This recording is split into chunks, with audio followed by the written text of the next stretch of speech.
and, goes to Vegas for the hookers. Well, in one of the previous minutes, we had already established that humans are getting paid in nuts, and now he wants nuts for his squirrels. So does that mean, humans are equivalent to squirrels, or nuts are not very abundant where they are right now? Nuts are currency. Yes. I say that all the time. My nuts are cash money. Hey. Okay.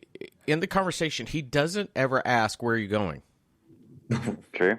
Well, but I mean, okay, so the selfishness of a child in this moment, I think it can go past that. He's not concerned about where his dad is going. He just expects something in return. I'm okay with that. Well, but see, I'm not, because every time when I used to travel a lot, even when Abby was a little bitty girl, where are you going?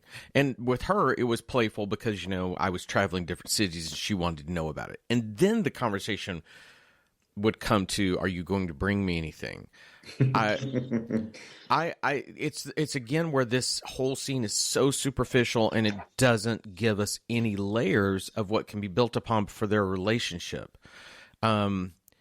You think back to what Cornelius, the original Cornelius, was with understanding maps and whatnot.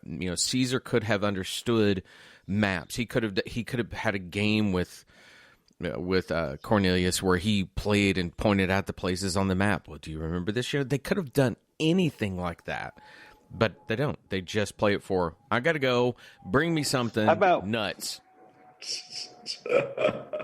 Yeah, pretty much. So from there, we get to go meet Mandemus. Mandemus. Before we get into him, let me say Mandemus is played by Lou Ayres. He is a great actor with a ton of credits. He worked for 65 years in the industry, 155 credits. One of the biggest credits that he has is he is one of the principals from the original 1930s film All Quiet on the Western Front, which if you've never seen that, is one of the classic war films of all time.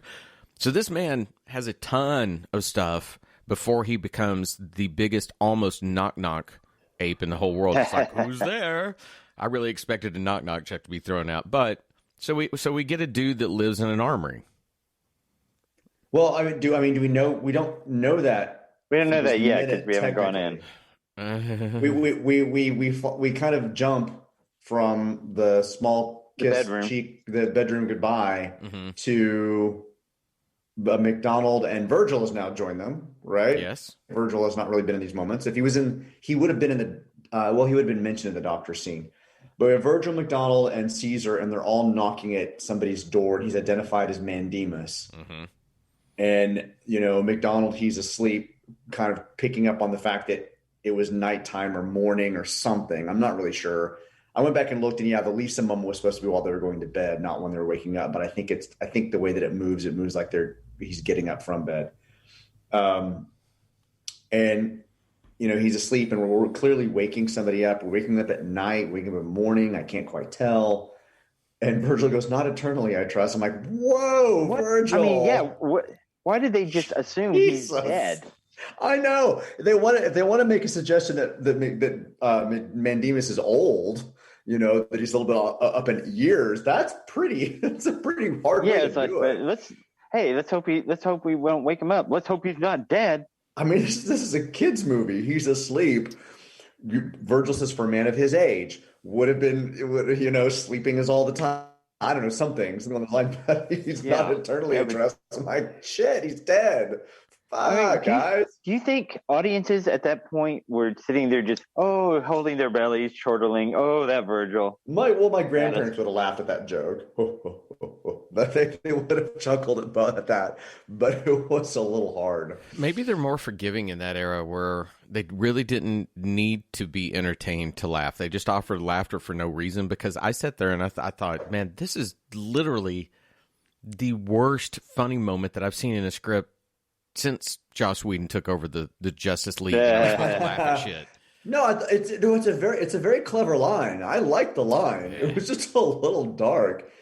I don't know. What I want to know why Mandemus is like, who's there when he's got a giant fucking hole in his door? Okay. Who's there? So if you're going to portray someone being old, and you're going to say, is he asleep? Whatever.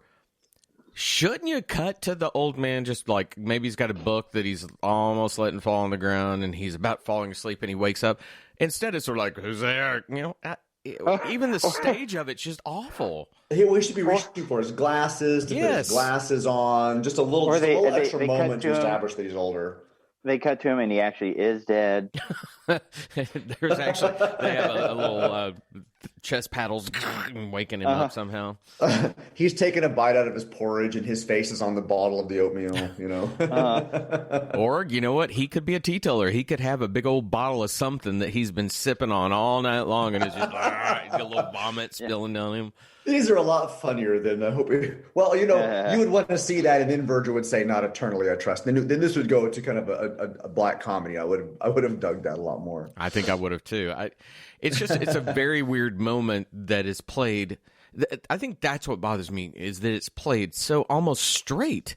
There's no back and forth to the comedy. You have to have a little give and take. If you're going to say something like that, you then have to show me something where that attitude would come from. And instead, they just show me some dude with the orangutan stuff on inside of a hut. You know, nothing. And not to jump into the next minutes, but yeah, what you're saying, what we're talking about here would have been great for the next minutes because they would have played differently. Yeah, had we had a little more sass or setup of this character before going into it. And to tease into this weekend also, what we're going to talk about for in between. This to me, again, is what happens when you say, you have to shoot this movie as fast as you can, get this done, get it to me. You don't look at the subtleties of how something should play. So I think that's kind of what we missed in this moment for me. Yeah.